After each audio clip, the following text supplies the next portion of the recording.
Hello, my dear students. Welcome back to my channel Learn and Grow by MKS. पिछले video को ही आज हम लोग कंटिन्यू करने जा रहे हैं आज के इस न्यू वीडियो में। पिछली बार हम लोगों ने थ्योरी पार्ट्स एसक्यूएल का हम लोगों ने किया था, जिसमें हम लोगों ने डाटा डेफिनेशन लैंग्वेज से रिलेटेड जितने कमांड्स थे उनको हमने देखा था, समझा था। आज उसी को हम लोग प्रैक्टिकली करेंगे। ठीक है, तो इसके लिए हम सबसे पहले हम अपना एसक्यूएल विंडो ओपन करते हैं और स्टार्ट करते हैं प्रोग्राम को। तो किसी भी टेबल को क्रिएट करने के लिए उसके लिए सबसे पहले हम लोग क्या क्रिएट करते हैं? Create database. क्या क्रिएट करते हैं? डेटाबेस। ठीक है, डेटाबेस का यहाँ पे साथ में नाम दे देते हैं। Suppose that I am giving the name student. Student ही नाम देते हैं, स्टूडेंट। ठीक है, सेमीकोलन से स्टेटमेंट को एंड कर रहे हैं, उसके बाद प्रेस द एंटर की। देखो क्या रिजल्ट आ रहा है, query is okay, 1 row affected. Now inside the database I need to see if some tables are there or not, है ना। स्वाभाविक है कि जब न्यू डेटाबेस हम क्रिएट कर रहे हैं तो उसके अंदर अभी तक कोई टेबल क्रिएट नहीं किया गया है तो नहीं शो करेगा। तो फिर भी हम करके देख लेते हैं। Show tables. शो टेबल्स से किसी भी डेटाबेस के अंदर जितने भी टेबल्स हैं उनके वो नाम शो करता है। देखो, अब देखो यहाँ पे क्या प्रॉब्लम दे रहा है शो टेबल्स में, कि एरर क्या दे रहा है? No database selected. हमें सबसे पहले यहाँ पर डेटाबेस को सिलेक्ट करना होगा bye using the use command, use student. ठीक है, फिर देखो डेटाबेस चेंज्ड हो चुका है। इससे पहले हम किसी और डेटाबेस पे काम कर रहे थे। Now we have come inside the database known as student. अब स्टूडेंट के अंदर कोई टेबल है कि नहीं ये देख लेते हैं हम लोग by using the command show tables. देखो एम्प्टी सेट बता रहा है, यानी there is no tables inside the database. तो सबसे पहले हम काम करते हैं, एक टेबल क्रिएट करते हैं। क्रिएट टेबल, यही इसका सिंटेक्स है, हम लोगों ने थ्योरी पार्ट्स में पढ़ा था। और स्टूडेंट्स के नाम से ही करते हैं। ठीक है, STUD is the name of the table.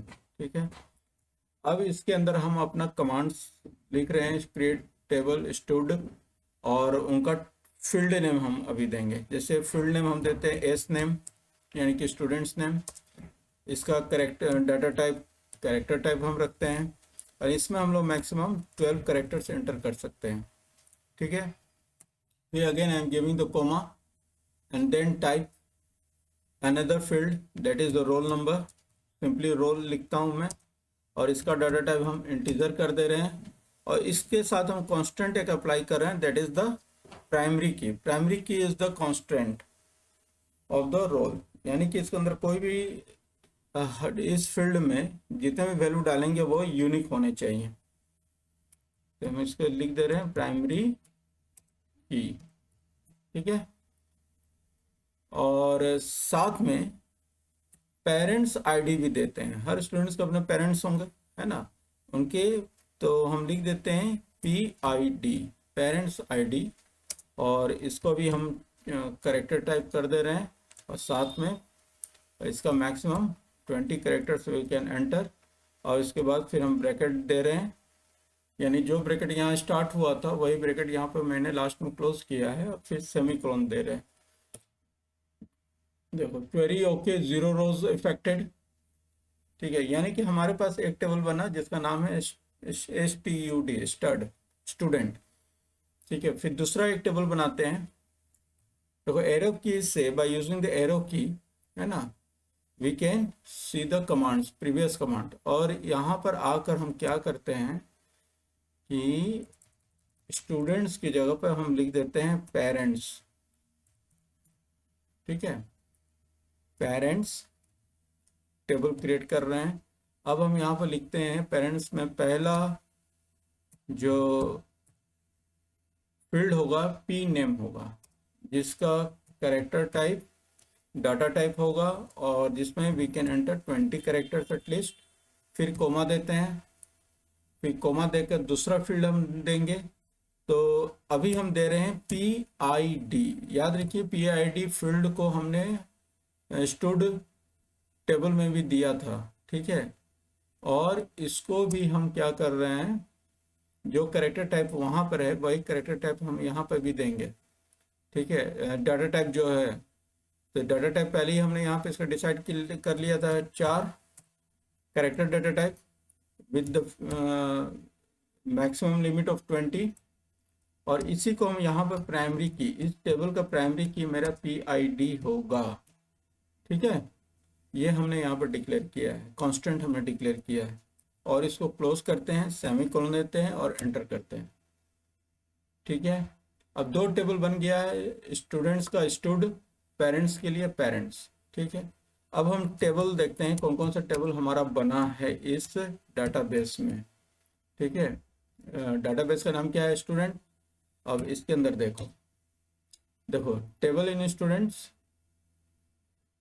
जो टेबल बना है, डाटाबेस जो है उसके अंदर देखो दो टेबल्स हैं, पेरेंट्स एंड स्टूड, ठीक है। अब हम क्या करते हैं, साथ ही साथ हम इसके साथ और एक चीज देखते हैं कि जो टेबल्स हमने बनाया है उसका स्ट्रक्चर कैसा है ना। तो उसके लिए हम लोग कमांड यूज करते हैं डिस्क्राइब, शॉर्ट फॉर्म में DESC प्लस और स्पेस देकर पेरेंट्स लिखते हैं। Parents is the name of the table. अब इसको एंटर करते हैं, देखो देखो पी नेम, पहला जो पेरेंट्स का फर्स्ट फील्ड था पी नेम था, जिसका करेक्टर डाटा टाइप है with 20 limits and the null is yes, यानी कि इसमें नल वैल्यू जा सकता है कि यहाँ पर कोई डिक्लेयर नहीं था। और नल वैल्यू जो भी उसके अंदर अब वैल्यू है अभी नल ही है। और PID is the next field with the character data type, लेकिन इसमें नल वैल्यू हम लोग एंटर नहीं कर सकते हैं क्योंकि हमने इसको प्राइमरी की डिक्लेयर किया हुआ है ना। Primary key can not accept the null value, ठीक है। उसी तरह से दूसरे को भी हम देख सकते हैं, DESC और क्या नाम था, STUD। अब इसको एंटर करते हैं, देखो इसमें भी हमें अपना डाटा स्ट्रक्चर नज़र आ रहा है स्टूडेंट टेबल का। और इसमें देखो जो नल है कहाँ कहाँ पे अलाउड है, एस नेम पे और PID में, लेकिन रोल नंबर में नल इज नॉट अलाउड, देख सकते हो नो लिखा हुआ है क्योंकि ये प्राइमरी की डिक्लेयर्ड है, ठीक है। यहाँ तक समझ में आया आपको? अगर कोई प्रॉब्लम है तो आप कमेंट पे दे सकते हैं, तो फिर मैं उसको समझा सकता हूँ आपको, ठीक है। अभी तो हम लोग देख रहे थे कि हमने 2 टेबल बनाया, उन दोनों का हम लोग टेबल स्ट्रक्चर भी हम लोग देख चुके हैं by using the describe command. It is in the short term we use DESC, है ना। अब हम लोग अल्टर कमांड का यूज़ करना सीखेंगे, ठीक है। अभी तक हमने जो डाटा स्ट्रक्चर क्रिएट किया हुआ है टेबल का और डाटाबेस का, उसमें अगर हमें कुछ बदलाव करना है तो वो कैसे करेंगे, that is by using the alter command. And इसका थ्योरी पार्ट्स के लिए आप लोग मेरे प्रीवियस वीडियो को जाकर जरूर देखें, ठीक है। तो सबसे पहला काम करते हैं कि सपोज डेट यहाँ पर जो पेरेंट्स नाम का जो टेबल है, ठीक है, उसमें हम एक ये ऐड करते हैं, फील्ड ऐड करते हैं बाय यूजिंग द अल्टर, ठीक है। तो इसके लिए क्या कमांड देंगे, अल्टर कमांड लिखा हमने, अल्टर कमांड। फिर उसके बाद अल्टर किसको करना है, किसको करना है बताइए, टेबल को, तो टेबल। फिर उसके बाद टेबल का नाम देंगे, सपोज डेट टेबल का नाम हमने दिया पेरेंट्स, ठीक है। यहाँ पे देखिए पेरेंट्स लिखा हुआ है, ठीक है। और उसके बाद अल्टर क्या करने जा रहे हैं, ऐड करने जा रहे हैं, we are going to do the addition of a field in the table parents, ठीक है। तो क्या ऐड कर रहे हैं, सपोज डेट हम यहाँ पे लिख देता हूँ मैं मोबाइल नंबर, ठीक है, शॉर्ट फॉर्म में M नंबर, MNO। और इसका डाटा टाइप हम दे देते हैं इंट, ठीक है। और सेमीकोलन देते हैं, उसके बाद प्रेस द एंटर की। देखो क्या बता रहा है कि क्वेरी इज ओके। अब हम चेक करना है कि ये उसमें आया है कि नहीं पेरेंट्स टेबल में, तो फिर से दोबारा हम एक कमांड देते हैं, that is DESC describe parents, ठीक है। लेट्स सी, देखिए यहाँ पर अब हमारे पास M number MNO that is the mobile number आ चुका है, ठीक है, यहाँ पर नल वैल्यू बोल रहा है कि एक्सेप्टेबल होगा, और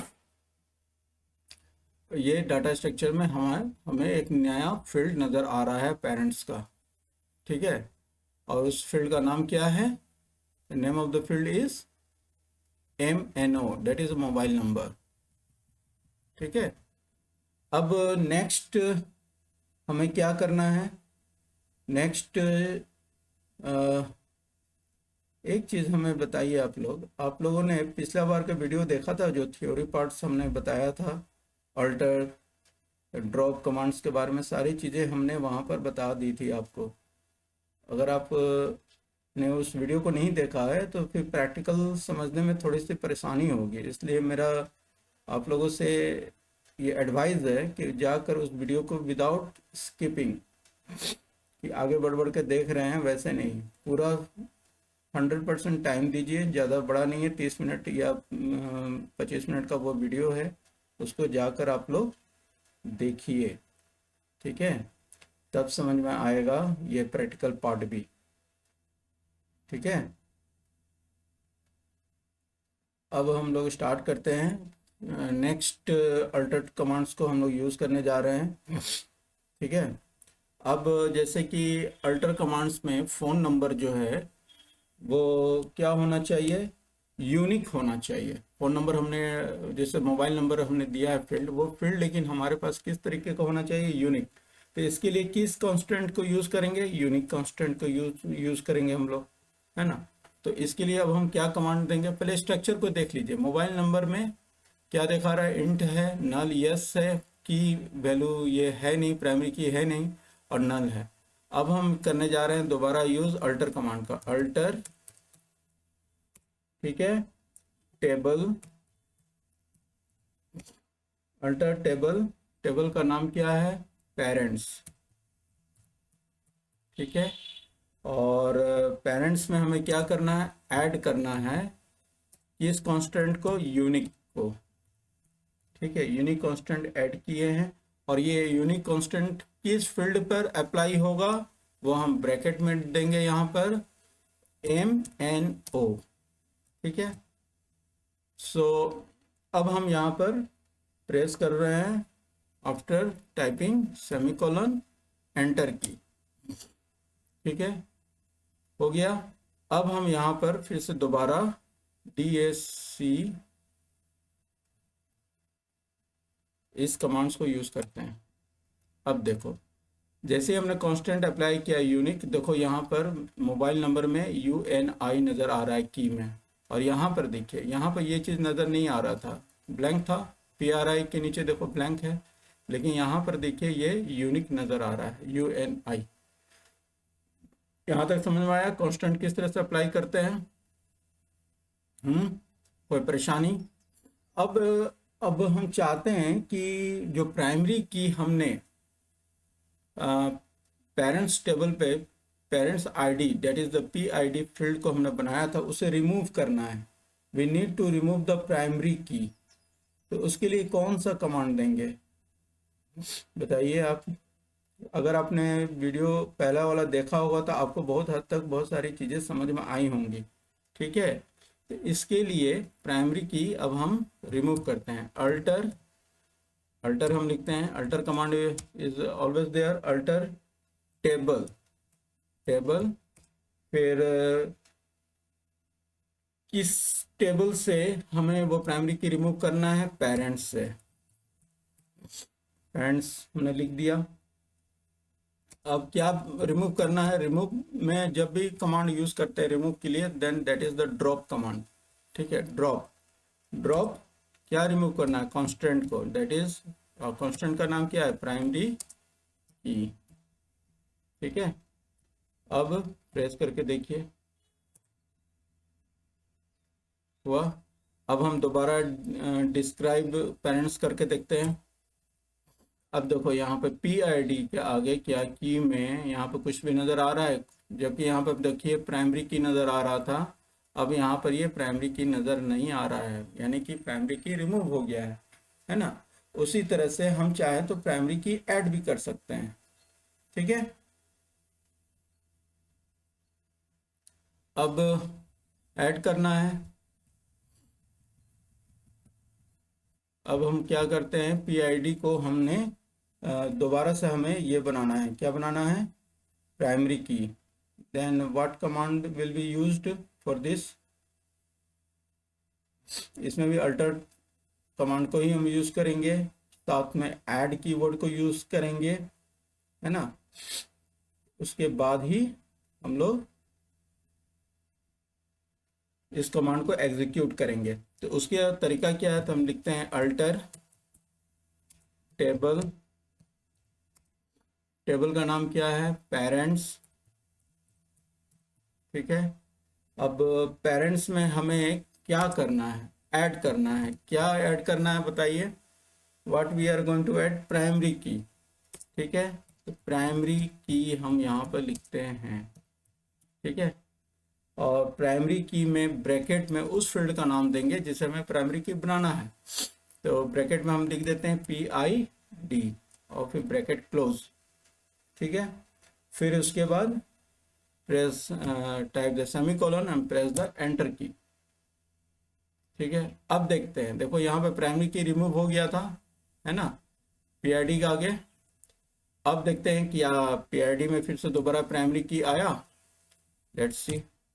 देखिए फिर से दोबारा यहाँ पर प्राइमरी की वापस आ गया। तो अभी हम लोगों ने सीखा how to add the primary key, how to remove the primary key constant, है ना, and how to make the field unique.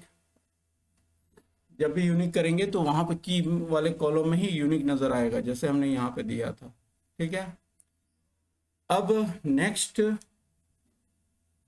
चीज जो हमें जानना है वो ये है कि फॉरेन की हम कैसे डिस्क्राइब करेंगे, फॉरेन की किस तरह से हम किसी की को बनाएंगे। तो फॉरेन की के लिए आप लोग जानते ही हैं, थ्योरी वाले आप मेरे वीडियो को देखिएगा तो उसमें मैंने बताया था कि किसी भी फील्ड को अगर हमें फॉरेन की बनाना है किसी पर्टिकुलर टेबल में, तो वो पर्टिकुलर फील्ड किसी न किसी टेबल में वो प्राइमरी की होगा, ठीक है। तो हम क्या करते हैं, जैसे हम फिर से दो चीज़ें करते हैं, एक DASC पेरेंट्स, दो टेबल का स्ट्रक्चर हम सामने रखते हैं, ठीक है। एक पेरेंट्स का है और दूसरा स्टूडेंट का है, DESC स्टूड, ठीक है। अब इन दोनों को ध्यान से देखिएगा आप लोग, दोनों को टेबल के स्ट्रक्चर को ध्यान से देखिएगा, डाटा स्ट्रक्चर को, ठीक है।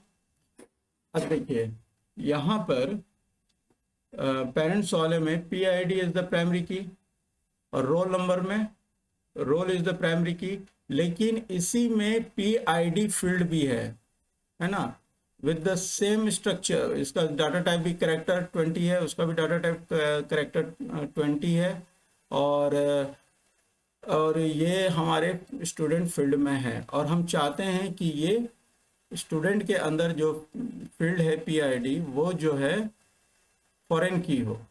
तो फॉरेन की के लिए हम लोग क्या लिखते हैं, तो चलिए उसको करते हैं स्टार्ट, अल्टर टेबल, टेबल का नाम क्या होगा, स्टूड, क्योंकि उसी में हमें फॉरेन की डिफाइन करना है ना। और ऐड, ऐड क्या करना है, फॉरेन की, स्पेलिंग सही होना चाहिए, फॉरेन की। फॉरेन की किसको हम बना रहे हैं, PID को, PID, और ये PID किसको रेफरेंस कर रहा है, ये किस टेबल से लिया गया वो हमें यहाँ पर बताना है, by using references keyword, references keyword, references. और कहाँ का रेफरेंस लिया है, हम लोग ले रहे हैं पेरेंट्स टेबल से, पेरेंट्स, पेरेंट्स टेबल का किस फील्ड को ले रहे हैं, PID को ले रहे हैं, PID।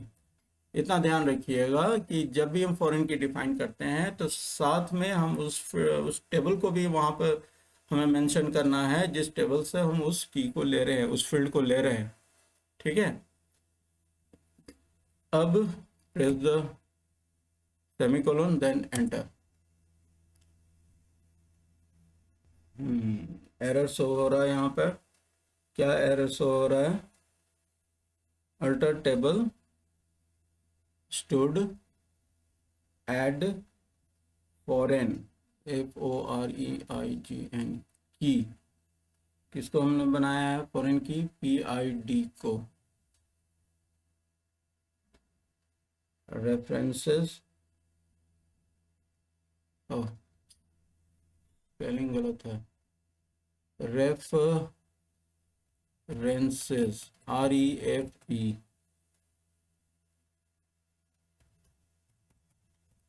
Spelling plays the most important role. फिर उसके बाद पेरेंट्स PID, ठीक है।